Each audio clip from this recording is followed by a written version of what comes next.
एक विदेश से एक व्यक्ति आया एक इत्र लेकर वृंदावन, और यमुना जी के किनारे श्री हरिदास जी महाराज थे जिन्होंने बांके बिहारी जी को प्रकट किया, और पास में ही उनके एक संत विराजमान थे। तो उस इत्र की कीमत करोड़ों में रही होगी। करोड़ों रुपए का इत्र वो श्री हरिदास जी महाराज जी के पास में लेके आए और बोले, महाराज जी सेवा में बांके बिहारी जी की सेवा में आप चढ़ा दीजिएगा। उन्होंने उस चित्र को खोला और यमुना जी में इसे डाल दिया, और विदेशी गर्म हो गए, बोले मैं करोड़ों रुपए की चित्र लेके और आपके पास में आया और आपने बस उसको क्षण भर में केवल बहा दिया, यमुना जी में डाल दिया। मतलब अपनी भाषा में उनको बोलने लगा। तो हरिदास जी महाराज समझ गए कि भक्त नाराज हो गया। बोले एक काम करना, जब तुम यहाँ से घर जाना ना, उससे पहले बिहारी जी के दर्शन करके जरूर जाना। और जैसे ही वो बांके बिहारी मंदिर चल के गया, मंदिर में प्रवेश किया, तो वही इत्र की खुशबू से बांके बिहारी मंदिर में फैल गया उसी। तो मतलब ऐसी ऐसी लीलाएं इस धाम की हैं। और एक गिरिराज जी की भी ऐसी कई घटनाएं हैं, और मेरी भी जीवन की ऐसी कुछ घटनाएं हैं जो खैर बतानी ही चाहिए, आप लोगों से अपना प्रेम है इसलिए बता रहे हैं। जब मैं वृंदावन में गुरुकुल में था, तो गुरुकुल में मैं आया, तो गुरुकुल में अध्ययन किया। अब अध्ययन के बाद क्या होता है, जैसे रहने की भी व्यवस्था चाहिए होती है, तो उसके बाद मेरे पास कोई व्यवस्था नहीं थी रहने के लिए। फिर उसके बाद मैंने एक रूम लिया रेंट पे 2000 रुपये का। अब मुझे महीने पे रेंट चुकाना था, कैसे लूँ मैं। अब वो कह रहा था मकान मालिक कि आज ही खाली करना, अगर पैसे नहीं दिए आपने। मैं बिहारी जी के मंदिर गया, मैंने कहा बिहारी जी आप ही रक्षा करो, नहीं तो रोड पे आ जाएंगे। ऐसी मैंने विनती की, आप मानोगे नहीं, मैं बिहारी जी के मंदिर से जैसे ही निकला, मुझे 2000 रुपये पड़े मिल गए। 500 के वो चलते थे ना, वो अभी नोटबंदी से पहले, आज भी चलते हैं। 500 के 4 नोट मिल गए उसमें। अब वो मैंने जाके वो उसको दे दिए, तो वो भी खुश हो गया। हमने कहा 1 महीने चैन की सांस आराम से लेंगे और कुछ अध्ययन करेंगे।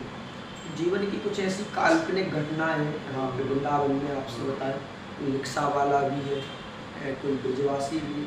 हमारा ऐसा भाव होना चाहिए कि हमारी वाणी से किसी को अपशब्द ना हो, कोई अपराध ना बने, क्योंकि 32 अपराध होते हैं। 32 अपराधों में अगर हम कोई भी एक अपराध कर देते हैं, अन्य क्षेत्रे कृतम पापम तीर्थ क्षेत्रे विनश्यति, कहा गया है कि तीर्थ स्थल में हम किस लिए आते हैं, अपने पापों का विनाश करने के लिए आते हैं। लेकिन वही तीर्थ स्थल में अगर हमारा पाप बन जाता है तो वो वज्र के समान हो जाता है। इसलिए हमसे कोई भी किसी भी प्रकार का पाप नहीं होना चाहिए। हाँ, एक आपको एक घटना और बता रहा हूँ। जैसे मैं वृंदावन में गुरुकुल में मुझे प्रवेश नहीं मिला। वृंदावन धाम में बहुत सारे गुरुकुल हैं, नहीं देते हैं प्रवेश, जगह हो जाती है, कहीं बालक कमज़ोर रहता है। ठाकुर जी की कृपा से हम तो बढ़िया थे शुरू से ही, तो मुझे गुरुकुल में प्रवेश नहीं दिया। बोले कि ये बच्चे सभी हो गए हैं और पूरे हो गए हैं और आपको प्रवेश नहीं मिल पाएगा, अगले वर्ष इंतज़ार करना। तो बस मेरी जीवन बचपन से आस्था केवल बिहारी जी से जुड़ी थी।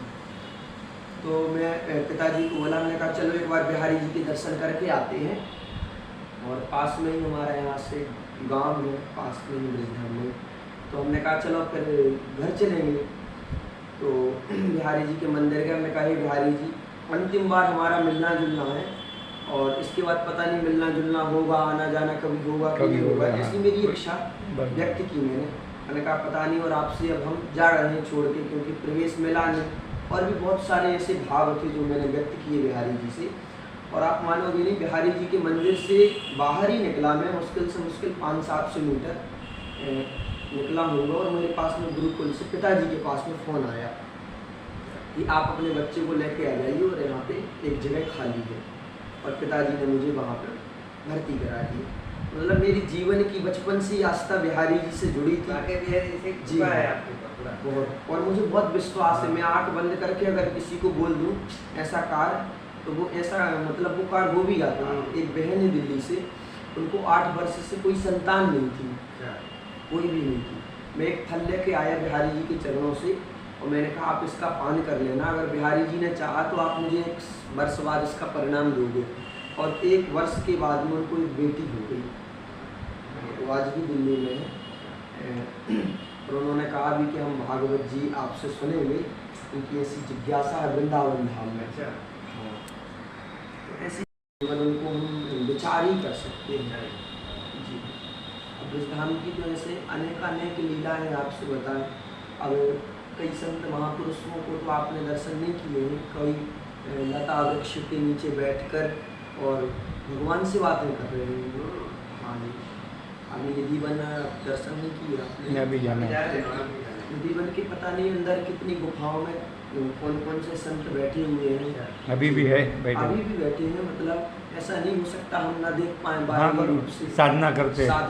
साधना रूप में वो अव्यक्त रूप से छुपे हुए हैं, जो अपने आप को दिखाना नहीं चाहते हाँ। हैं। अब हम लोग तो ऐसा है कि दिखाने की दुनिया में आजकल जी रहे हैं, लेकिन कुछ संत महापुरुष ऐसे हैं जिनको दिखावा बिल्कुल पसंद ही नहीं, अदृश्य रहते हैं। अदृश्य रहते हैं। उन्हें कोई मतलब नहीं, केवल उनका कॉन्टेक्ट ठाकुर जी है, उन्हें केवल परमात्मा से मतलब है।